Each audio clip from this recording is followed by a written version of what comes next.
your little jaw muscle and what you can bite through. Imagine what he can bite through. What do you think he eats? No. Shark. Sharks eat that. Other things he eats something with bones.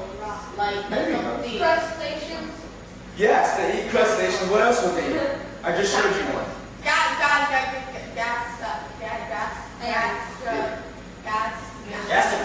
Gastropods. Awesome. Yes, gastropods. So they actually can eat them just like we can eat potato chips. Okay? When they bite down on these things, it's like, you ever put a potato chip in your mouth and just like crush it? That's what they can do to crustaceans and gastropods. So that's their primary diet. And that is a very important adaptation because why? Why is that important? Why is that adaptation important? To be able to chew down and eat that.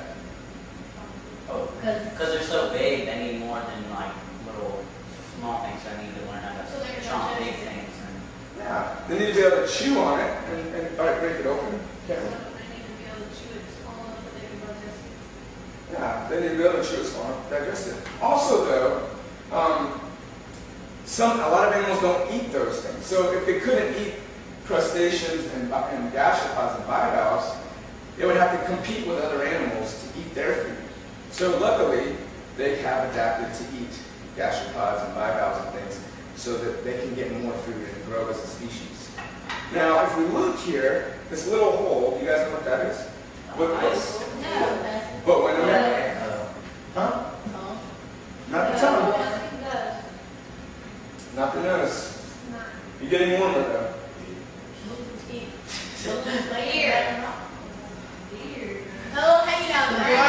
The brain. No.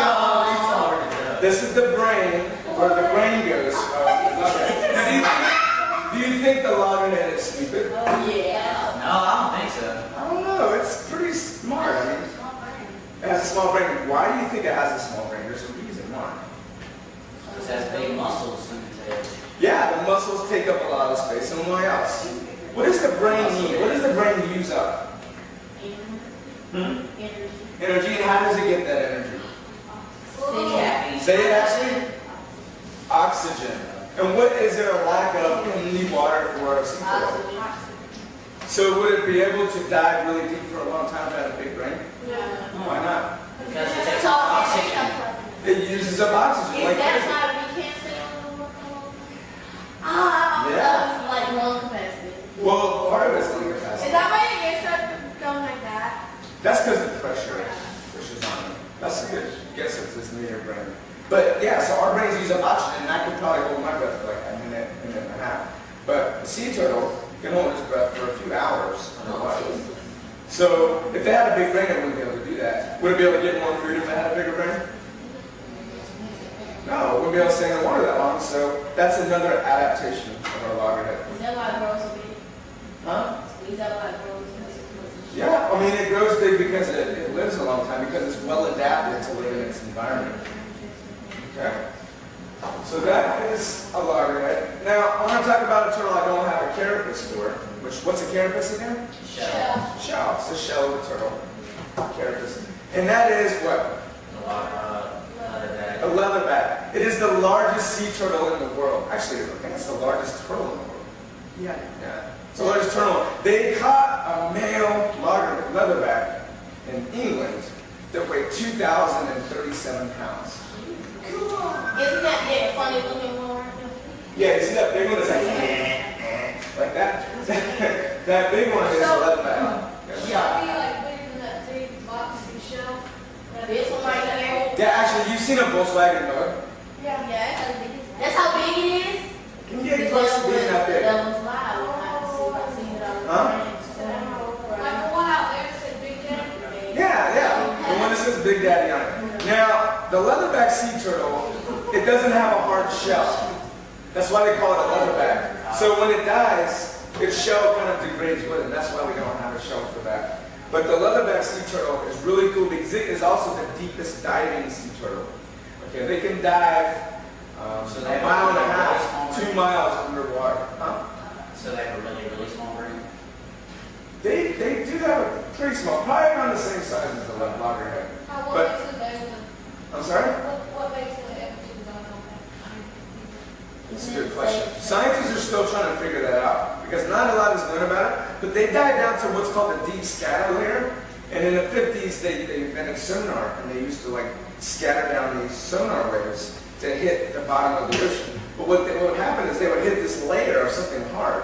And what they found out is all the animals that live really deep in the ocean, like jellyfish and like little floaty things, little sponges, not sponges, but gelatinous creatures, they all live down there during the daytime.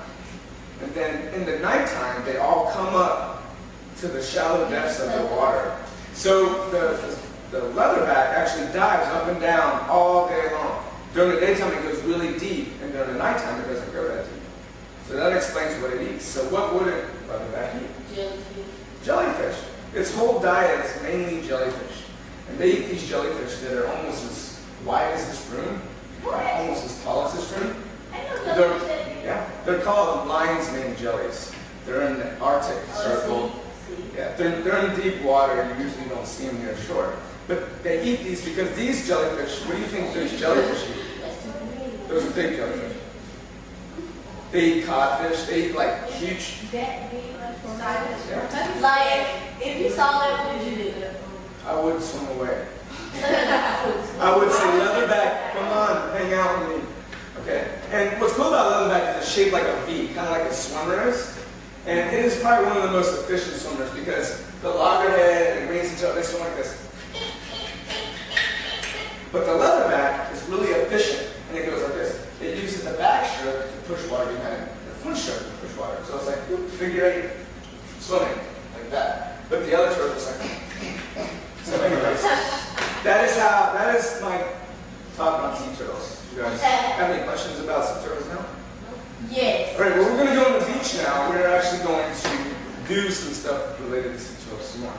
And we're going to probably go in the water a little bit. Okay?